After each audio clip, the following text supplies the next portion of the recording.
Good afternoon, everyone. My name is Kirti. Thank you so much for joining. We hope you and your family are doing safe these days. The topic for today is scaling e-commerce. For those who have joined, I would like to request you to introduce yourself and your business a little bit. It's a great pleasure for me to introduce our speakers today. We have with us Mr. Gaurav Gupta, co-founder of Shipway, Mr. Ashwini Arora, Head Product of Picker, and Mr. Subhashish Bharuka, Founder and CEO of Nuttyfox. Before we begin, the speaker session will be of 30 minutes. There is a Q&A session at the end to address all your queries. Submit your questions anytime. To submit your questions, please click on Q&A button in the bottom of panel. We will send the recording and slides after the webinar. So without any further delay, let's get started. Over to you, Mr. Subhashish. Hello, everyone. Hope everyone's doing fine and keeping well. My name is Subhashish Bharuka, and I'm the founder and CEO of a healthy snacking startup brand called Nuttyfox.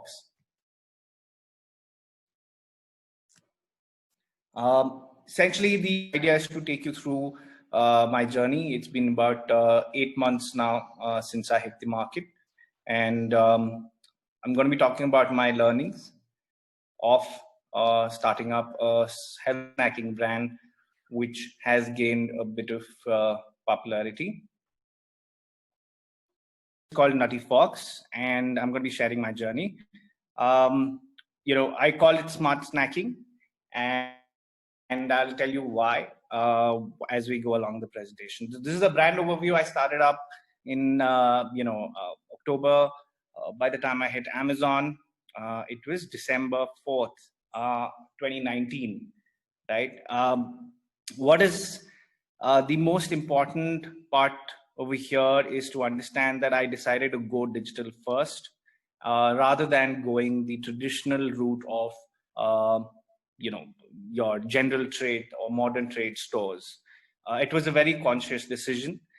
We've shipped the order. The first order went out at 10 a.m. We went online at 4 on 4th December in the evening at about 6:30, and the first order came in at 10 a.m., which was a very, very exciting thing for me personally. Right.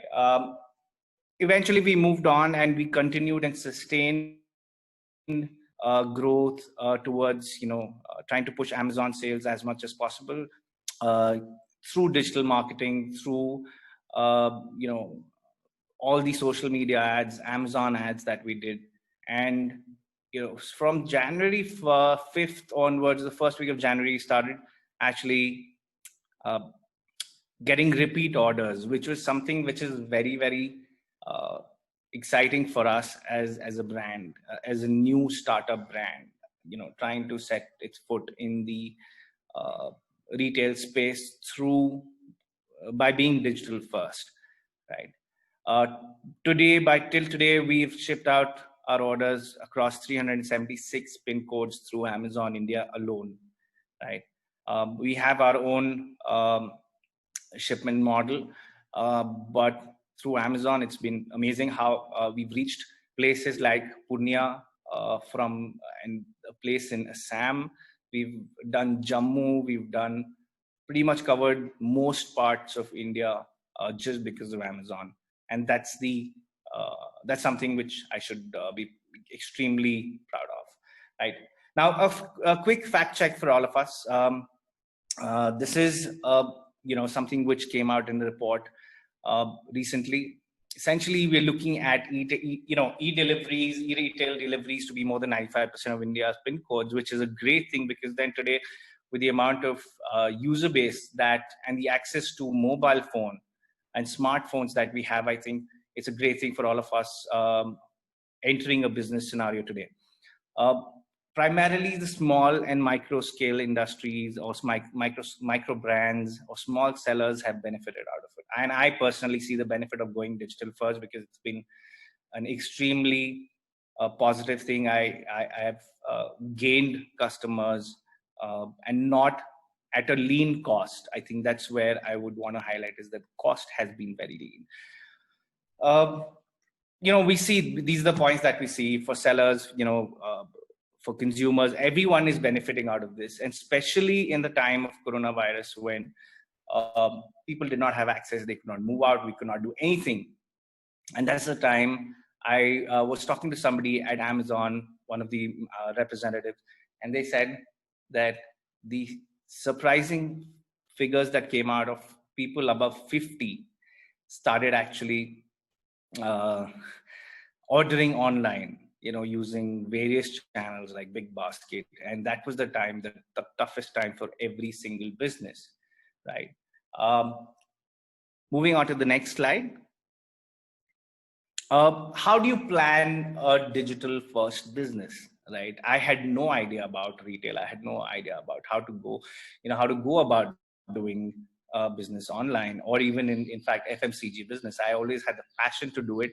I wanted to do something, and I just took the, plunge, and I realized that doing digital first business is the best way to go about it.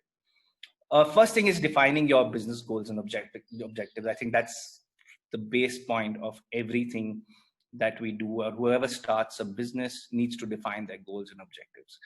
That once you have that vision, once you have the goals defined, you need to have a blueprint of how do you really achieve these goals, right? Say, for example, you have defined the goal that I want to be selling X amount of my product in a year, right? But how are you going to achieve those goals? Have you set out a blueprint for that?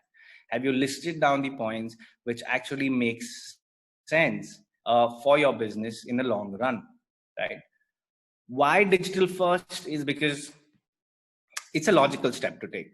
Okay, in today's scenario, over the last few years, what we've seen is the growth of e-commerce has been exponentially high, right? Everyone's been buying online. People have started, nobody would have imagined people buying clothes online. It was a touch and feel business. It was a completely offline model, right? But people today are buying clothes, shoes, food, groceries, everything, right? Because it's the convenience.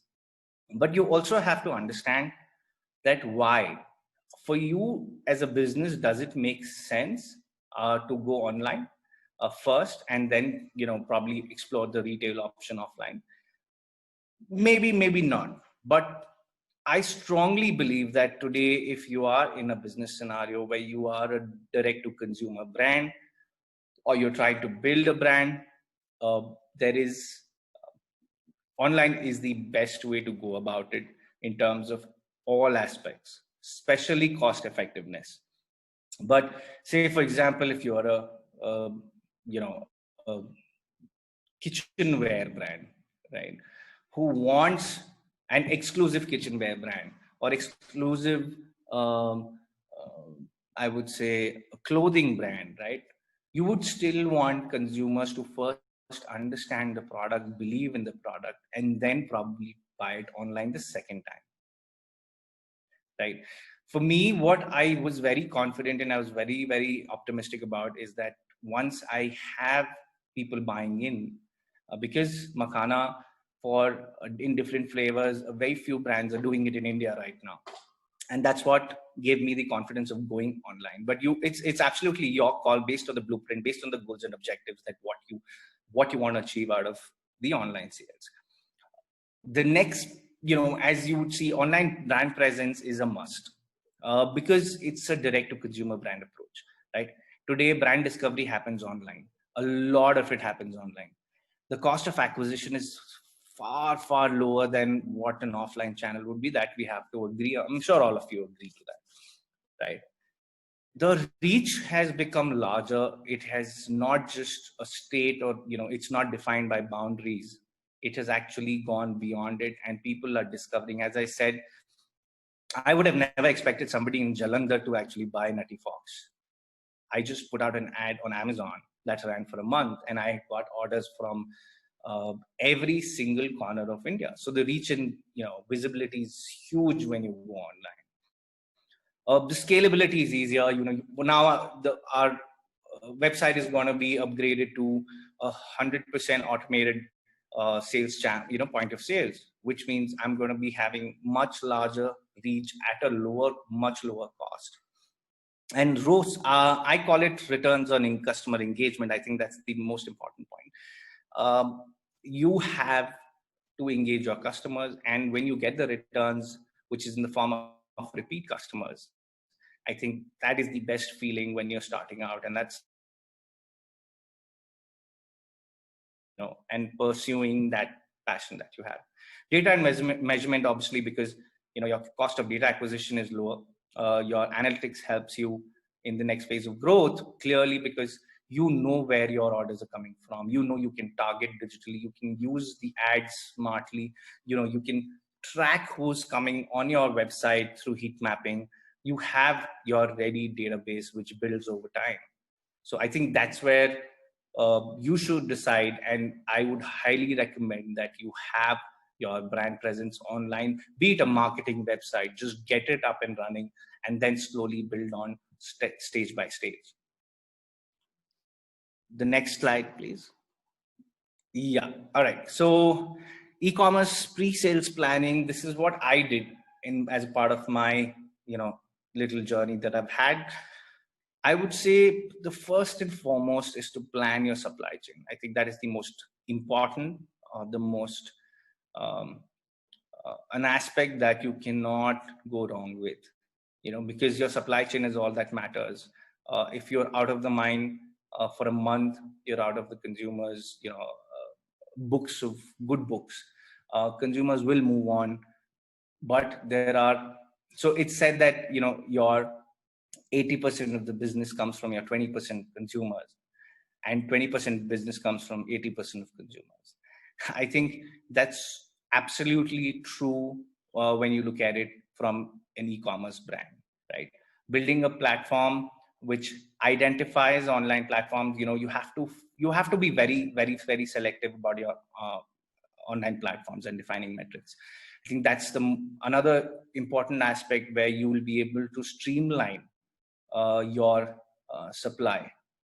The go-to-market strategy has to be aligned with the identified platform. Say, for example, if you are a first offline business, then you're going online, you need to ensure that your customers who are offline do convert, right? How do you reach out to those customers? Ads, partnerships, announcements. What do you do? Digital marketing, social media campaigns, etc. The customer engagement, is extremely important today, because I'll come to that point in the next few slides. But I think engaging a customer has to be a part of the business. Unless you're engaging a customer, if you're looking at a one-time sale, probably for a high value item, with the repeat purchase being only 5 years or later, then it's fine. But in most cases, even then, you have to get customers' attention through content planning. A feedback or review, which should be automated, which should have tech enabled, right? Okay, user experience, customer acquisition, and repeat purchase. How do you get through these stages? If you see the picture in that, there's customer search, reviews, website, purchase, right? People are actually doing their work. Consumers are smarter today. They are doing their work. They know what they want.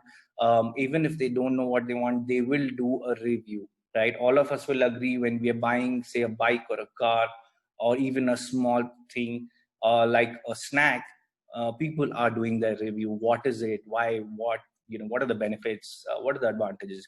So these are the things: user experience, customer acquisition, repeat purchase. Repeat purchase is where I'll stop and tell you a bit that post-sales experience ensures repeat purchase. That's when a customer comes. If you have sort of personal connect with the consumer, if you send out something with your orders, which actually makes a customer feel good about it, other than your product quality being, extremely high, right? Brand rediscovery is another important thing, because when you're looking at marketing promotions, typically everybody looks at it from an ROI perspective. Do not look at marketing or promotions only from an ROI perspective. I think it's important to understand that when you are promoting a brand, like I use Wendo, which is an experience kiosk brand, company, I would go out and pitch it to a football game happening with kids, where I know parents are going to see it. There's going to be that uh, you know connect. Parents would want to come and see what is it, what is Nuttyfox, why are the people buying it, right? Let's try it out. I think if my expenditure on that kiosk is X, I don't see um, anything that I'm not looking at it to gain back X on the same day. I think the eyeballs is more important than looking at an ROI when you're doing promotion. So please look at it from that perspective. This is something which I personally believe is experience economy. We are all operating in an experience economy right now, because experience economy is something that I will explain it in one line: how consumers perceive your brand after they have bought it. If you're not giving the right experience, the pleasant experience of quality, of pricing, of product, people are not going to come back to you. And that is something which is very, very important, because today people are vocal about it on Twitter, on Amazon reviews, on Facebook reviews, on Google reviews. Your experience has to be great when you're dealing with your consumers. All right, that's something, please keep that in mind. That's why I say we are operating in an experience economy. Discovering our alter ego, this is something very interesting which I sort of realized during COVID. Pre-COVID era, if you see 100 years of consumerism, the time that consumerism took to actually grow, right, that has come to an end. And if you realize how market dynamics have changed, it's shifted to a new phase called colonialism, is what again I've coined a term called, because it's a discovery economy. People are moving away from typical brands, larger companies, multinationals to local. And when we are talking about go local, go vocal about local, it's happening. It's actually happening. I've seen it in my own experience with people buying Nuttyfox from just the ads, which is a great thing to do, right? There is an opportunity in cohort growth. Like if you're operating as a consumer brand, I think it's important to have that uh, togetherness. If three brands are operating together, they're giving complimentary offers, consumers feel nice. I think that's again an opportunity which people have to explore if you're looking to start up, right? uh, the the evolution and the purchase patterns and the consumption patterns are changing post COVID. I think that's something to be really careful about: how people are consuming products, what are they buying. Read the reports and researches that come across, and be truthful to your communication. But one point which I missed, I think the presentation has come to an end, is have your technology in place, period. There is no other way. If you're using e-commerce, you've got to have your backing, you've got to have the heat mapping, you've got to have a supply chain partner, you've got to have a logistics partner, you've got to have a data partner. It costs money, but it is well worth the investment. That's what I would like to end my presentation with. And here's something, can we go to the next slide? Okay, so there's something missing here, which I will tell you. There is a happy smart snacking code that will be shared with all of you. Currently, we are replenishing our stock. It will take a few days, but we will be back. And then you can experience smart snacking with Nuttyfox. That's about it. That's my contact details. Please feel free to reach out to me on LinkedIn, Instagram, Twitter, mail, phone call. I'm a phone call away. And do promote the brand. Moving on. Thank you so much. Thank you so much for listening, guys.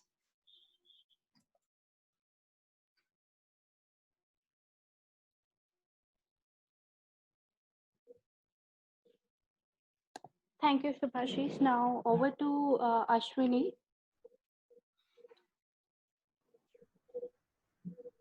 Hello, everyone. Thank you so much, Subhashish.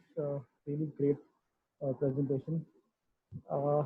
I'll just share my screen and take this webinar forward.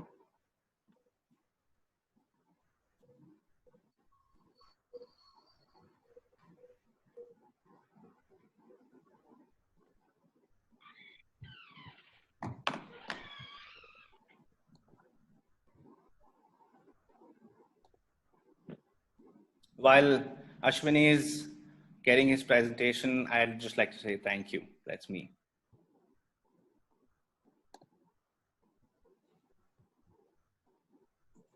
Okay. So welcome everyone.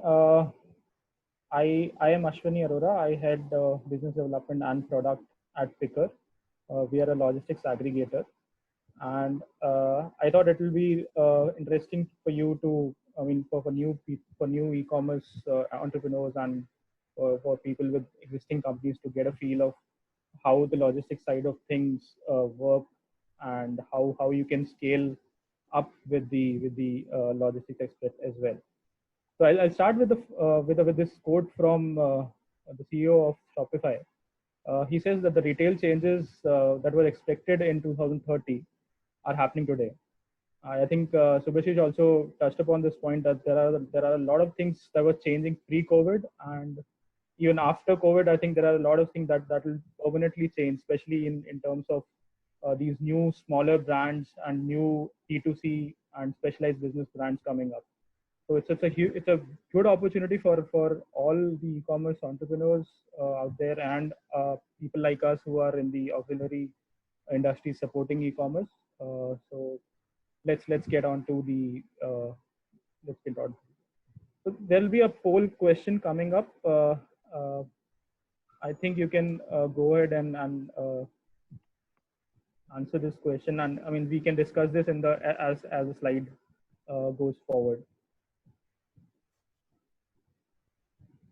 And the question is, given all the factors are same, which do you think is better logistic partner? There are options. Please answer it. So I'll circle back to the answers for it. Let's just move ahead.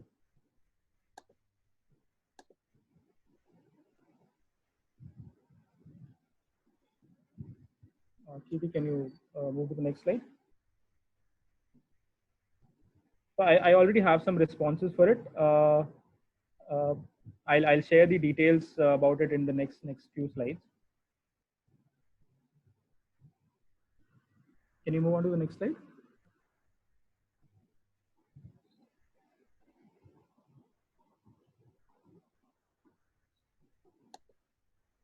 This is how the agenda looks like. I will be talking about these 5 things in general. Most of these are targeted either to the cost aspect of logistics or to the performance aspect of logistics. Let's just jump on to the first point, which is more targeted towards the cost section. So as you enter the first stage of a logistics startup is of course something that is more into branding, marketing, and the product. But as you escalate, as you progress in your e-commerce journey, there is this phase where you focus on cost a lot. So, and logistics is one such cost center that takes a lot of eyeballs at that time. So I just wanted to mention what can be some strategies to reduce costs.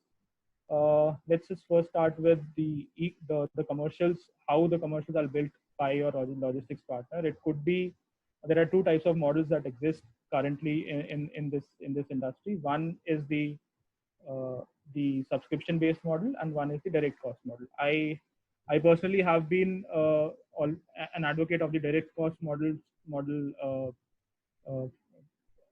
Why is this? Because the subscription model, you're paying your logistic provider even when you're not getting orders, and that is something that increases your costs a lot. And the other benefit of the subscription, of the direct cost model is, of course, you can negotiate the pricing as your volume changes. So that is something which you should look for when you're selecting a core partner. Last slide, please.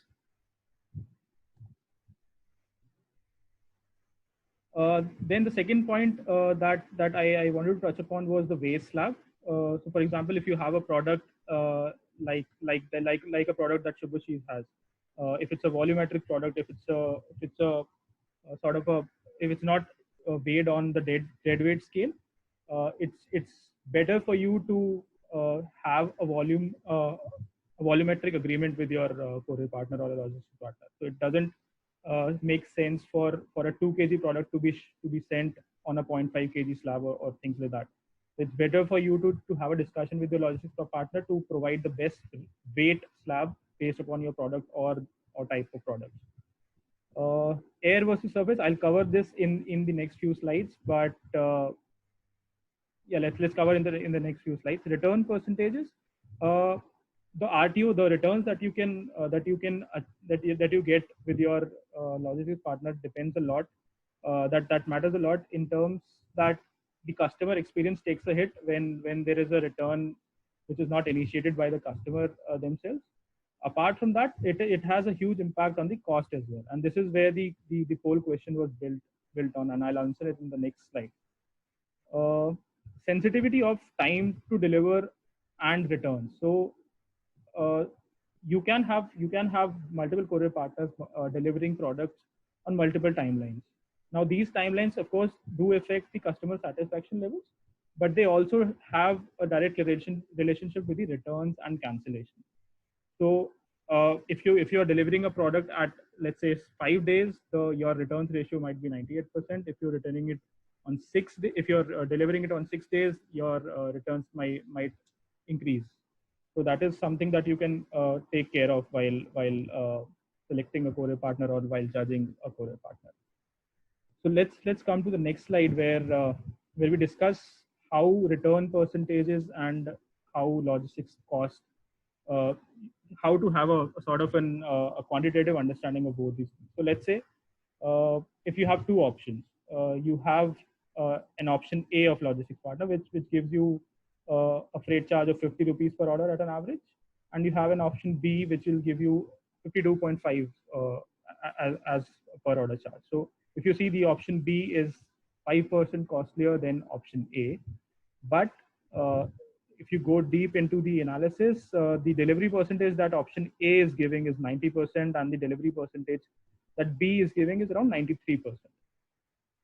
If you calculate the cost for both of these partners, per day cost for both of these partners, you see that the total cost that you're getting, that's getting incurred, is almost the same. It's 60,000 here and 60,000 here, but you're getting an increase of 3% in the delivery ratio, with an increase in price as well. So it's not always that you judge a logistics partner on freight charges. There are other ratios, there are delivery percentages, there are returns ratios which you have to take care of while selecting a partner. So now this quantitative analysis just talks about the cost aspect of things.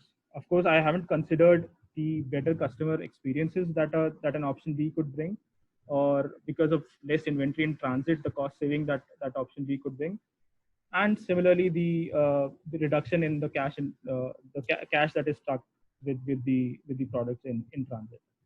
So just to give a thumb rule, an increase of 5% in logistics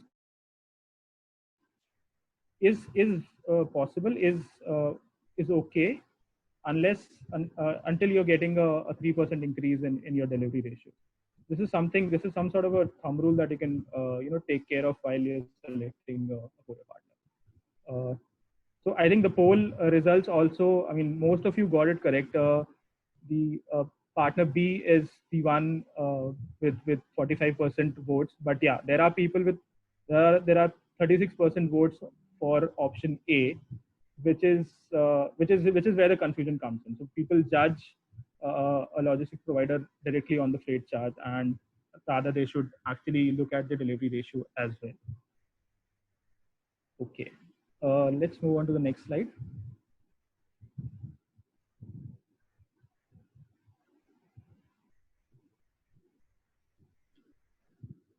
So just wanted to touch upon, because a lot of you might be using aggregators for your business, and as you scale up, you'll see your priorities changing a bit.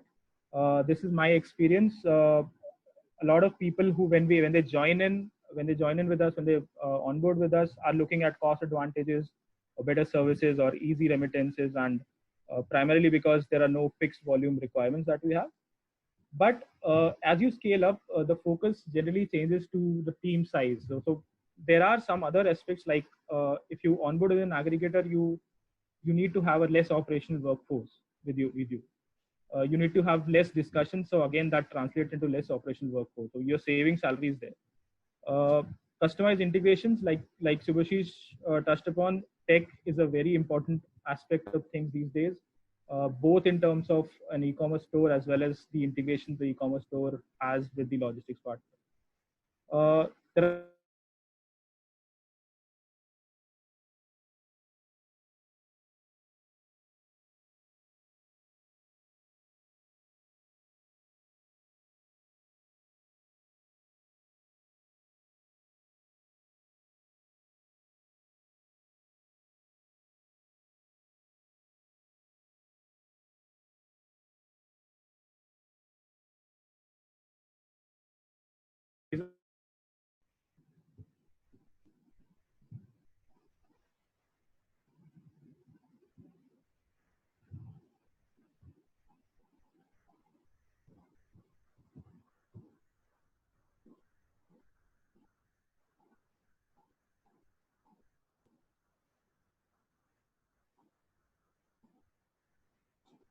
I think there's some issue with the.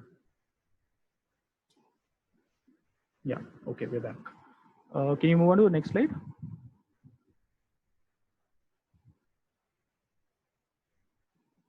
Okay, so this is another point that I wanted to touch upon. When you're selecting or when you're moving to a new courier partner or a new logistics partner, you need to take care of the so the return percentages that you see are mostly dependent on these fake comments or fake delivery attempts that a logistics provider has. I mean, of course, they are working on it. Everybody is working on it, but we see around 100 cases every day of these fake comments. Aggregators are working on it to decrease it, to decrease the effect of fake comments, but the end courier companies are working to remove these comments altogether. So currently, from what I see from our logistics partner, these are the two solutions that they have. One is the OTP confirmation deliveries that they make. This is something that has been adopted, I think, universally now. Another better option there is to have a sort of a geolocation check while the delivery field executive is at the customer address. There are some future solutions as well that are getting developed. There's this company called, for example, Silence Laboratories that is building up a new system for contactless automatic authentication. So you don't need any dependence on a device to authenticate deliveries, and this is something that will come into the future, and this is something that you can look for in your logistics partner. So this is okay. This is a very important part where we stand right now. It's a very important aspect of time, because in terms of what the growth that you are seeing in e-commerce before COVID, now that has increased dynamically, but there are some logistics challenges also that are coming up now, be it because lack of workforce, or be it because the restrictions that have been put in. But yeah, I mean, things will get clearer, but this is the current picture, and this is how we plan to move forward and what you can do about it. So let's just jump on to the first point. Air transport commercials will remain a costlier option. This is, I think, I'm talking about a 1 or 2 year period. So it's better if whenever you're choosing a logistics option, it's better to go with an air option only if it's necessary, only if your product if your product demands that.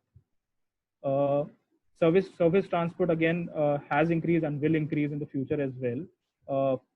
From our data, we saw around 34% of our deliveries being dispatched through surface pre-COVID, and now it's currently 88%. So, I mean, this is something that will go on for some time. The suggestion here is to reinforce packaging, because in surface motor transport, the chance of damage is high.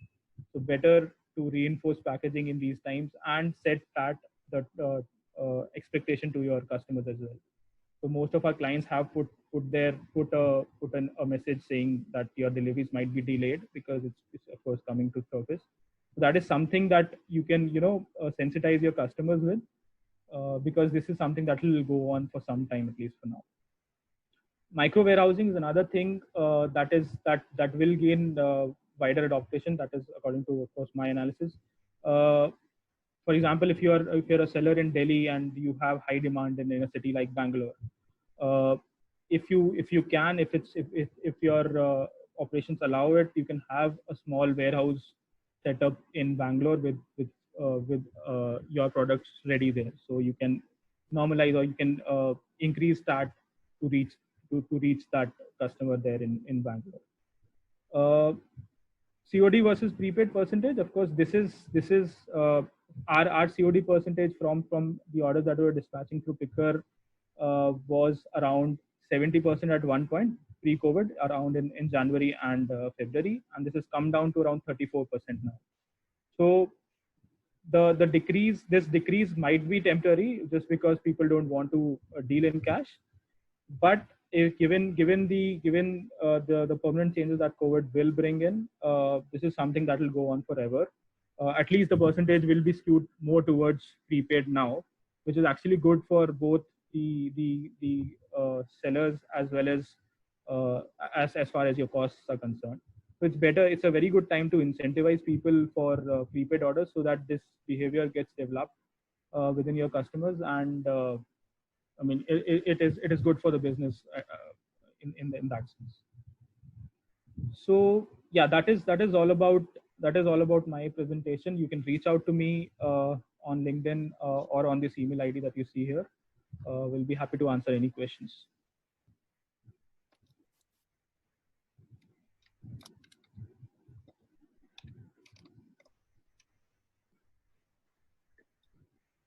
Thank you so much, Ashwini. So now over to Mr. Gaurav.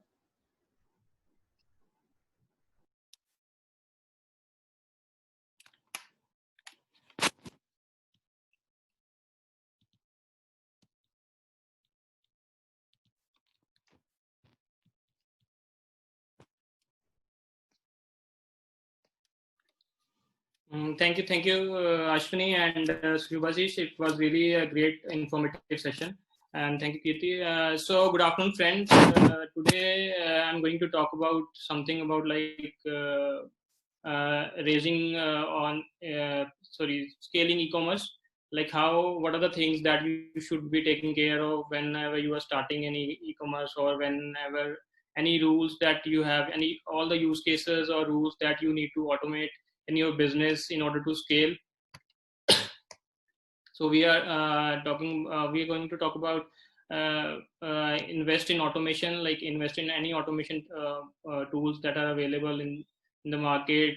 You can consider use cases like shipping automation, returns automation, handling frauds with automation, boosting the customer experience with some automated tools, and getting the feedbacks with technology. So what exactly is scaling? Like in e-commerce or in any other business, there are a lot of data flow that is happening when we talk about the digital businesses. For example, a lot of data flows happen to the carrier companies, or to the SMS gateway, to the end customers, to the shopping carts. So scaling is basically automating all these flows. For example, sending any SMS, or putting uploading the information to the carriers. So scaling is basically the base of automating all these data flows that we have in e-commerce business. Just like for any building, we need a solid foundation for any big or great building. So you also need to invest in some back office automation solutions, so that can help you scale your e-commerce business.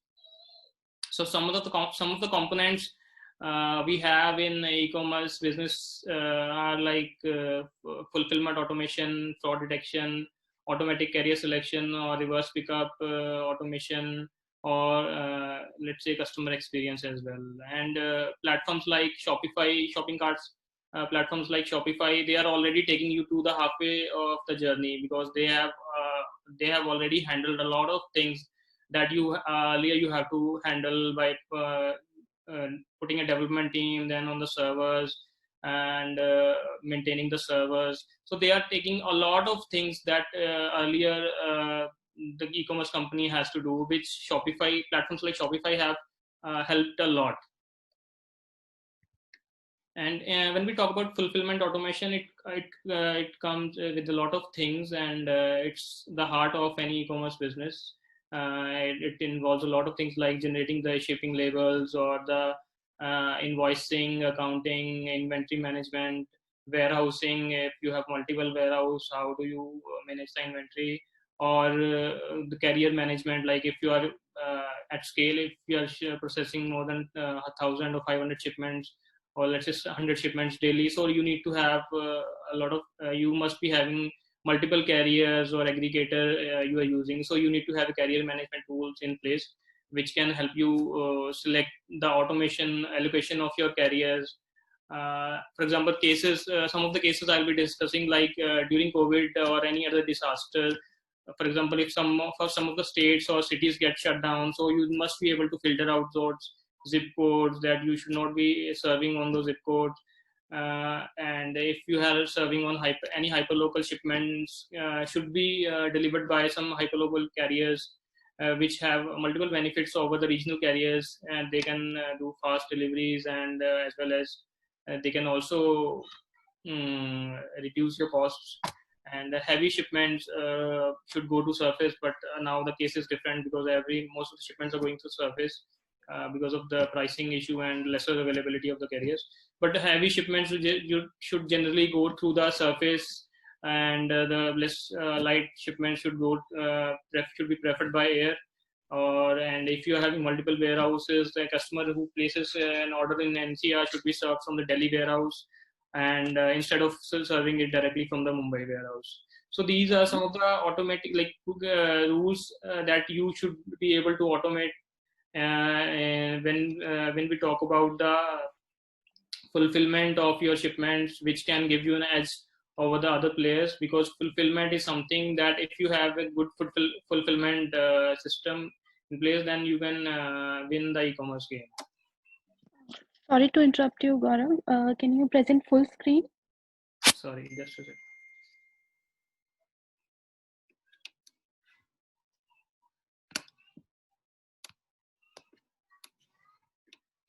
Okay.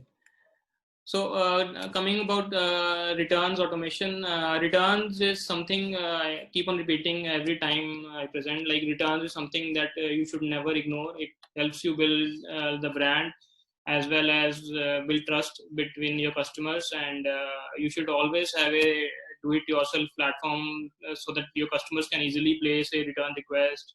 They can check the status, or check when any other communication. And you should also be able to automate the reverse pickups and exchange orders seamlessly for your customers.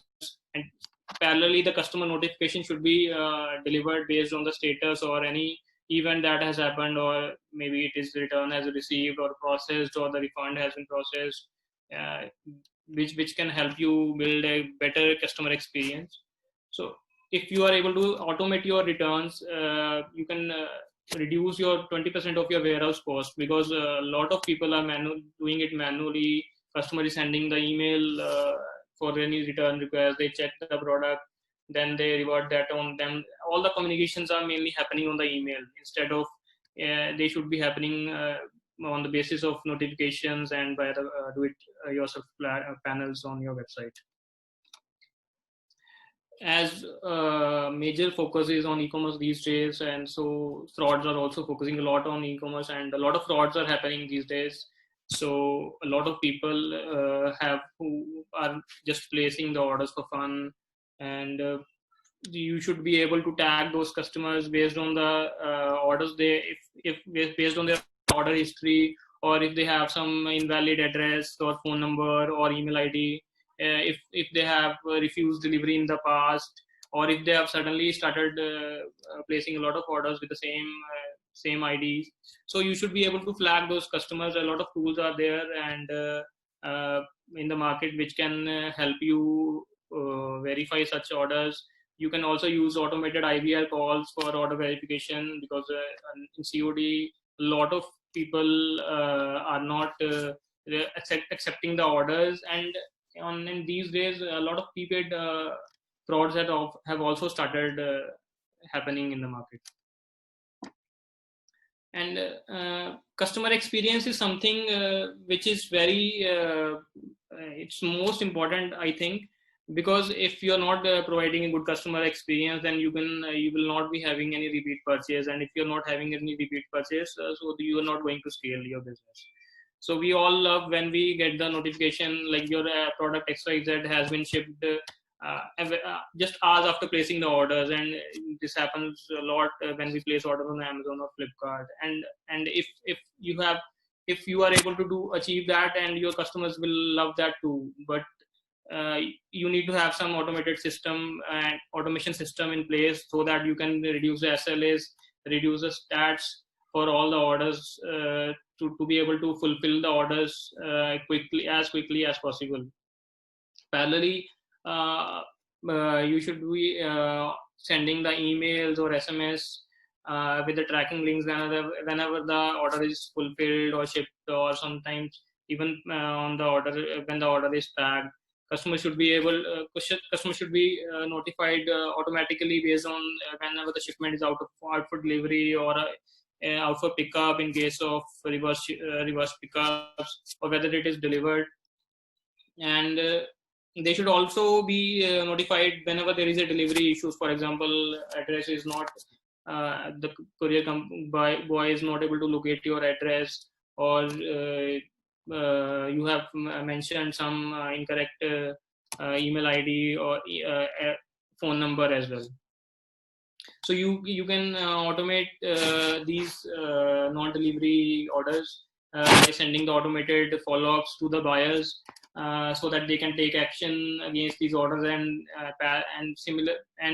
parallelly the request will be sent to the carrier companies as well, hence reducing your RTOs and improving the customer experience. For example, in the screenshot shown here, we have this facility for the customers where they can click on the NDR follow-up link and request to reschedule the delivery, or they can also update the correct address so that the order can be delivered. It can significantly reduce your RTOs or returned orders.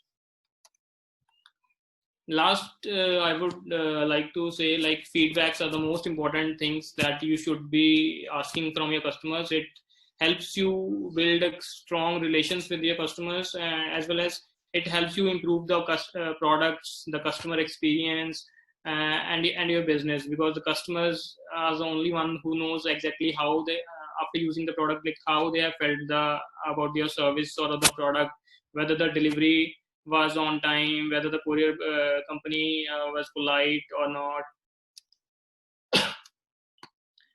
whether the packing was good or not. So there are a lot of things that the customers can give the feedback on.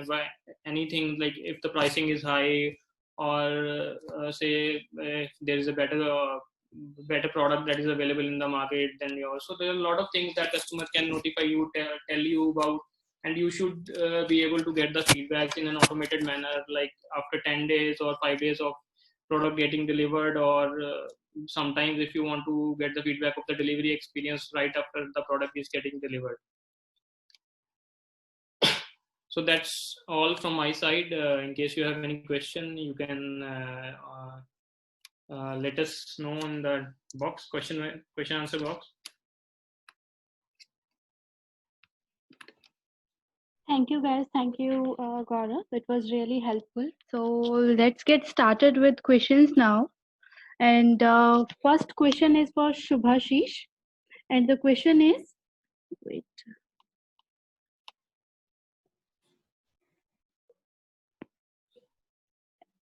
What is your major learning and major mistake in your business? Over to Shubhashish. Yeah, hi. Thank you. Thank you, everyone. Great presentations, great learnings. Personally, for me, the learning has been essentially to ensure that I have the technology in place, right? That's something that I would like to say is that, offering great product is great, but having a tech-enabled platform, having an e-commerce platform, uh, and making sure you get customer reviews. I think that's the most important learning that I've had. And automating supply chain using tech platforms and tech enablers, such as Picker and Easy Slips. The mistakes, I don't think, I think the mistakes continue to happen in a business. Like, you learn from your mistakes, right? Gaurav, you can support. Ashwini, you can support. The mistakes continue to happen, and then that's how you learn and grow as an entrepreneur. That's my bit. Thank you. All right, thank you, Shubhashish. So our next question is for Ashwini, and the question is, what is your opinion about COD orders after lockdown? Over to Ashwini. So yeah, as I had mentioned, so COD percentages have gone down, which is actually a good indication. If you compare the COD percentages that, I mean, COD was a concept that was invented in India, because we didn't have this for e-commerce customers anywhere apart from India. So it's good that the COD percentages are going down, and I see that there will be a permanent change towards prepaid orders even after lockdown or after COVID, and which is a pretty good thing, because COD not only does it increase the cost because of the cash management, it decreases your cash cycles, because you don't get the money right away when you sell a product. Plus, the return ratios are also high in COD orders, so it's always good to have more prepaid orders, and I think there is a trend towards that now, and I see that more than 50% of the orders would be going through the prepaid mode. Yeah. Thank you, Ashwini. Now, coming to the next question. Our next question is for Mr. Gaurav. And the question is, what is the RTO percentage reduction in your database because of NDR follow-ups? Over to Gaurav. So we have seen RTO reduction up to like 30-35% when we talk about after sending the non-delivery report to the customers, non-delivery follow-ups to the customers. So it is up to 30, but on an average, it's around 15 to 20%. So if you're having like 40% RTO, it can be reduced to like 30, or if you're having 30% RTO, it can be reduced to 20% of your RTOs.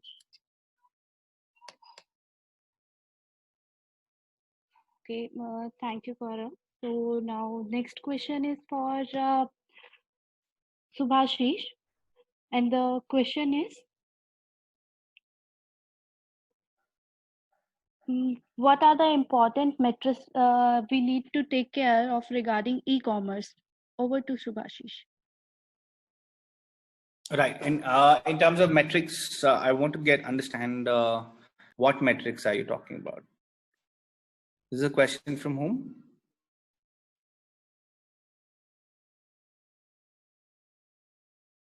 Possible to have the person connect on audio? Yeah, you can answer it live in Q&A section. You can answer it.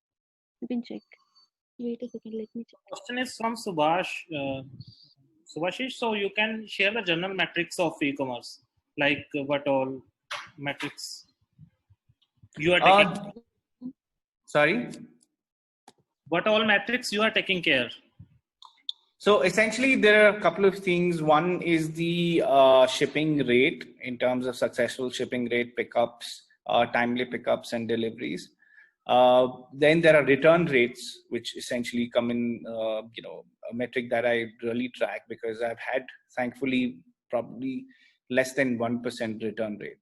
So these are the metrics which I look at currently in a short span of time.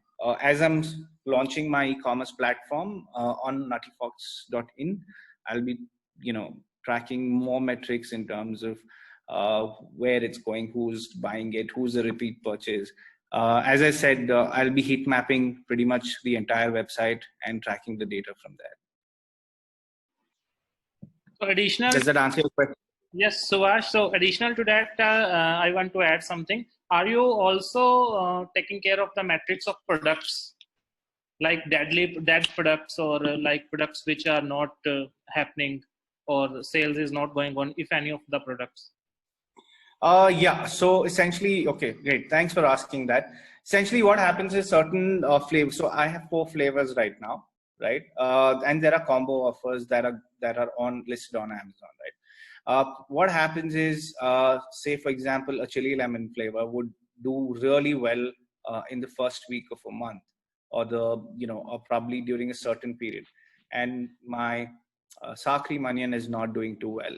So obviously that tracking, in fact, Amazon has an amazingly extensive, probably one of the best platforms to give me the tracking data. And it actually sent me a mail saying, here's what you can do to push your sour cream and onion. This is what so many people are seeing it, etc., etc. So there is definitely tracking, and accordingly I adjust my ad spends, I adjust my targeting, and I retarget the customers based on my sale rate. So that is definitely an important metrics that I track. All right. Thank you, Shubhashish. So thank you. This brings the end of the webinar. Thank you everyone for joining us today. We are also running some offers. For Easy Slips, you will get 30 days free trial at the time of registration. In Picker, you will get up to 4% free credits on recharge above 5,000.